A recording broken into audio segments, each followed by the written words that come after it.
Hello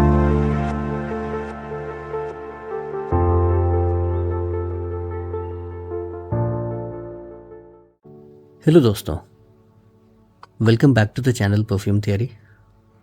दोस्तों, मेरे पास मारवा almost 1 महीने से आगे रखा है और मैंने सोचा कि आपके सामने आज इसका एक फ़र्स्ट इम्प्रेशन शेयर करते हैं। आप ये सवाल पूछ सकते हैं कि फ़र्स्ट इम्प्रेशन क्यों, रिव्यू क्यों नहीं? तो इसका रीज़न ये है, अगर आप इसके बॉक्स को देखेंगे, मारवा के बॉक्स को, तो कुछ इस तरह का दिखता है। काफ़ी बड़ा बॉक्स है वैसे, 100 ml। और इसका रीज़न ये है कि अगर आप यहाँ देखेंगे प्रोडक्शन डेट, ये 8/25 यानी कि अगस्त 2025 का ही है, तो ये बहुत ही रिसेंट बैच है। तो मैंने सोचा कि इसको थोड़ा सा मैच्योर, मैसेरेट होने देते हैं, उसके बाद एक फुल रिव्यू आगे चल के मे बी अक्टूबर नवंबर या फिर आप कह सकते हैं कि जैन फेब के आसपास मैं शेयर कर दूंगा। मैं चाहता हूँ कि अगर मैं रिव्यू करूँ तो वो एक कंप्लीट रिव्यू हो, आधा अधूरा ना हो, लेकिन फिर भी एक फ़र्स्ट इंप्रेशन आपके सामने मैंने सोचा कि देना तो लाजमी है। तो अब देख लीजिए इसका बॉक्स कैसा दिखता है। ये बैक साइड है उसका। Top notes, heart note, dry down notes कुछ इस तरह से यहाँ मेंशन्ड है। EDP concentration 100 ml, Arabian Prestige, कुछ यहाँ मैग्नेटिक मटेरियल है। अंदर में थोड़ा सा टूट गया है, वैसे ज़रूरी नहीं है कि आपका भी टूट जाए। और ये इस तरह से ओपन होता है फ्लैप, तो यहाँ भी एक मैग्नेट है। चलिए, इसकी बातें हम लोग बाद में करेंगे। ये कोई डिटेल्ड रिव्यू नहीं है, बस एक फ़र्स्ट इंप्रेशन मैं आपके साथ शेयर कर रहा हूँ। तो इसका बॉटल कुछ इस तरह का है। तो इसकी जो खुशबू है दोस्तों, इसका मैं एटमाइज़र एक बार आपको दिखा देता हूँ। एक प्रेशराइज्ड एटमाइज़र है और काफ़ी दूर तक इसका थ्रो जाता है।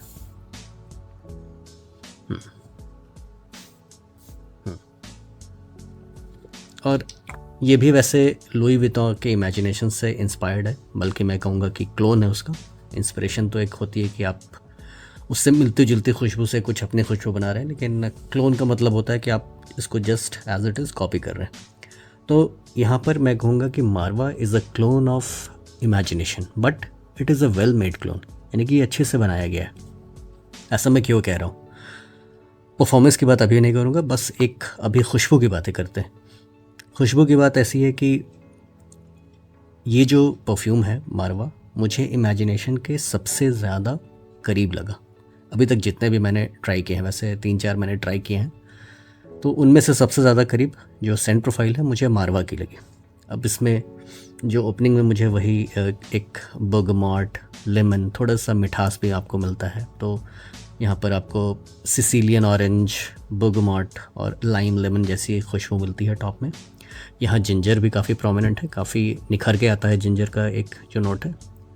निरोली का कब यहाँ पर मुझे ऐसा लगता है कि निरोली जो है सटल है, बहुत हार्श नहीं है, सटल तरीके से यहाँ पर इस्तेमाल किया गया है। सिनेमन मुझे इमेजिनेशन में भी इतना डिटेक्ट नहीं होता, और यहाँ पर भी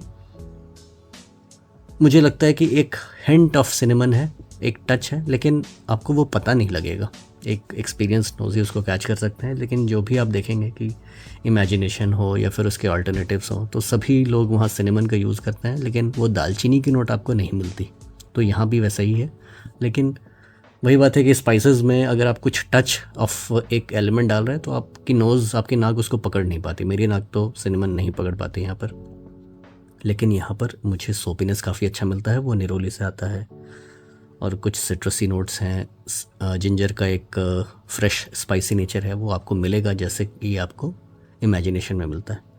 इमेजिनेशन की एक ख़ास बात है दोस्तों, टी का नोट। जो टी का नोट है वो काफ़ी सटल है, काफ़ी स्मूथ है, तो यहाँ भी मुझे एक स्मूथनेस मिलती है टी वाले नोट में। देखिए, अगर आप साइड बाय साइड मारवा और इमेजिनेशन को स्प्रे करेंगे तो ऑब्वियस सी बात है आपको डिफरेंसेस मिलेंगे, लेकिन वही बात है कि जितने भी क्लोन्स मैंने ट्राई किए हैं, जितने भी इंस्पिरेशंस मैंने ट्राई किए हैं, मुझे मारवा करीब लगा।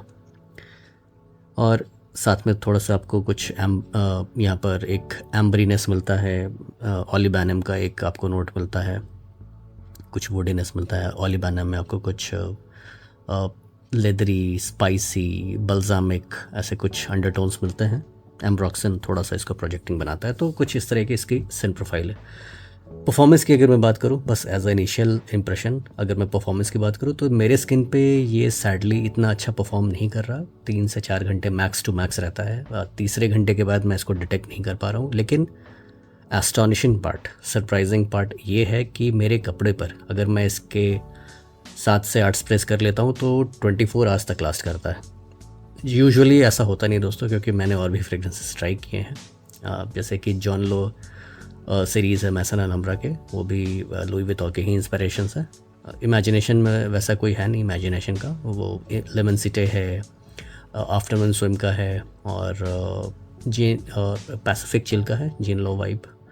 तो उनकी अगर मैं बात करूँ तो वो भी मेरे स्किन पे इतना ही देर लास्ट करते थे जितना मारवा करता था, लेकिन कपड़ों पर वो 6-7 घंटे से ज़्यादा नहीं टिकते थे। लेकिन मारवा की अच्छी बात है कि ये मेरे कपड़ों पर 24 घंटे से ऊपर लास्ट कर गया।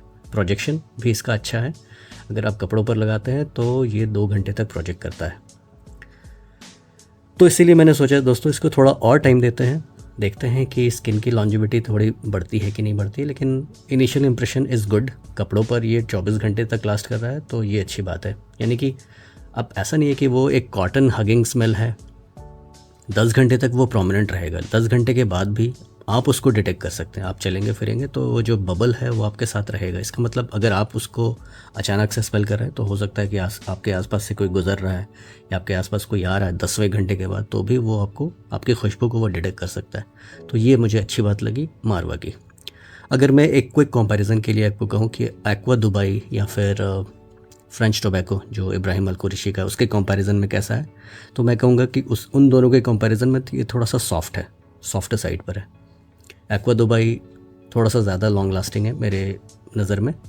उसके बाद फ्रेंच टोबैको को मैं रखूँगा, तीसरे नंबर पर मैं मारवा को रखूँगा। लेकिन अगर क्लोजनेस टू इमेजिनेशन की बात आती है तो मैं नंबर 1 पे इसको रखूँगा। तो ये है एक फ़र्स्ट इंप्रेशन। मैं बहुत ज़्यादा डिटेल में नहीं जाना चाहता, आगे चल के थोड़ा सा और मैं मैसेरेट होने देता हूँ, मैच्योर होने देता हूँ इसको, और 1-2 महीने के बाद मैं इसका एक फुल रिव्यू ले आऊँगा। वैसे 1-2 महीने के बाद काफ़ी ठंड हो जाएगी तो आई डोंट नो कि आप उस टाइम इसको पसंद करेंगे नहीं, लेकिन आप फिर भी मुझे कमेंट सेक्शन में बताइए कि आप इसका फुल रिव्यू चाहते हैं कि नहीं नवंबर के आसपास, क्योंकि ये नवंबर के आसपास आई थिंक रेडी हो जाएगा रिव्यू के लिए। नहीं तो फिर मैं जनवरी एंड या फिर फेब में इसको रिव्यू ज़रूर कर दूँगा। तो ये था एक फ़र्स्ट इंप्रेशन मारवा का। तो मिलते हैं किसी ऐसे अगले वीडियो में, तब तक के लिए अलविदा।